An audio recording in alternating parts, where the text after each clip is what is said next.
Did anyone pay attention to Shadow Vanilla's costume story? Because what do you mean by awakened shadow milk? I will try my best to explain the characters and their relationship. So bring on your vanilla milkshake and let me spread the truth.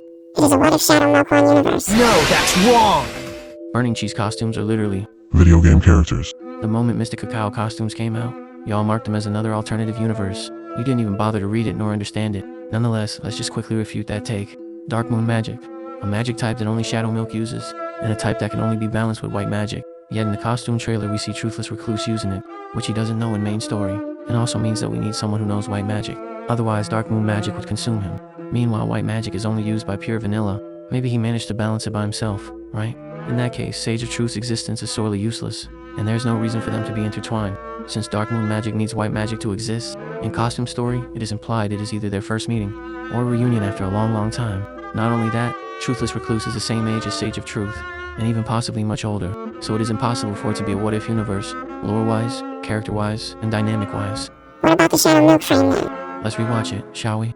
We see Shadow Milk as a bare silhouette, existing in pure vanilla staff. Then we see the corruption. Not only that, it's different from the main corruption. After he asks, do you seek this power too? He uses Dark Moon Magic directly. If you pay attention to the background, it isn't Spire of Deceit either. So how can we complete this puzzle? The pieces seem to not fit in together. No, that's wrong! The staff is used as a passage between the universes. That is why Shadow Milk is shown as a silhouette, because he does not exist in Truthless Recluse's universe.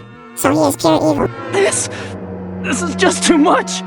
Why do you guys think every single antag is pure evil? Truthless Recluse doesn't even have bad intentions at all.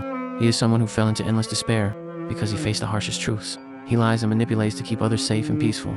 His mindset is almost same as Eternal Sugar. The key difference is that he knows his peace won't last long, and does not lie to himself for it. He is faithless in life. He sees himself as someone evil and hates himself for it. Yet if we focus on his voice lines, he has a companion. Someone who wants to be his friend. Someone who makes him feel things once again. Who gives him hope in his endless despair. But Sage of Truth is corrupted. No, that's wrong! I am very well aware people say it because of the Soul Jam, but his design is literally the same as Beta Fount of Knowledge. Even the staff is utterly same. Shadow Milk is into fashion, so it is possible he had multiple clothing. They used corrupted pure vanilla for Truthless Recluse, so they might have used pre-corrupted Shadow Milk for Sage of Truth. It is an alternative universe either way. It also is canon, he designs clothes, which adds up to the fashionista argument. Anyways, Sage of Truth is a scholar.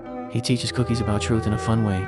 Even if his truth stings, he keeps it gentle. Yes, he has a huge ego and is mocking at times, but he really wants to help cookies. Additionally, he acknowledges that there is no perfect truth, nor a perfect cookie. He appreciates individuality and wants everyone to live their truth. Now, what if I told you this guy with a huge ego, who mocks the lowly scholars because he is superior, has somebody that he admires, someone who reached the cruel truth before him?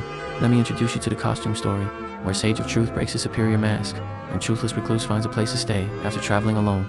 You are taking long. My apologies. It starts by the backstory of Sage of Truth. He is a wise man, spreading knowledge in a fun way, but nobody knew where he came from, and every time they asked, Sage of Truth puzzled them. He gave a religious answer in the end, so Cookies promised to not ask him about it. One day, Truthless Recluse visits him, tells him to stop spreading the truth and reveals himself. Sage of Truth immediately gets flustered when he recognizes him. He greets him cheerfully, with admiration and surprise. But then he gets confused. Why would the Truthless Recluse visit a lowly scholar like him? And when Truthless Recluse replies hopelessly, he wants to change that. When Truthless Recluse didn't reply anymore, he understood him, without any words needed, and admitted that he hated himself for not being enough, and that there really isn't a perfect truth. Truthless Recluse screams, then why even more so? Additionally, that is where the I sense your sorrows line comes. Sage of Truth tells everyone has their own paths, and even him, Truthless Recluse, has his own truth, which is protecting others from cruelties. Truthless Recluse remains silent, yet Sage of Truth understands him again. They don't even need to use words to communicate. After the night, Truthless Recluse doesn't leave. He stays with Sage of Truth and brings the missing piece. Maybe he really was a victim of Sage of Truth's shallow emotions, but he decided to follow his way. Perhaps he was his rebellious shooting star, or the black sorrow he brought to light. They have no one else besides each other, and maybe they are each other's first true friends. That was all.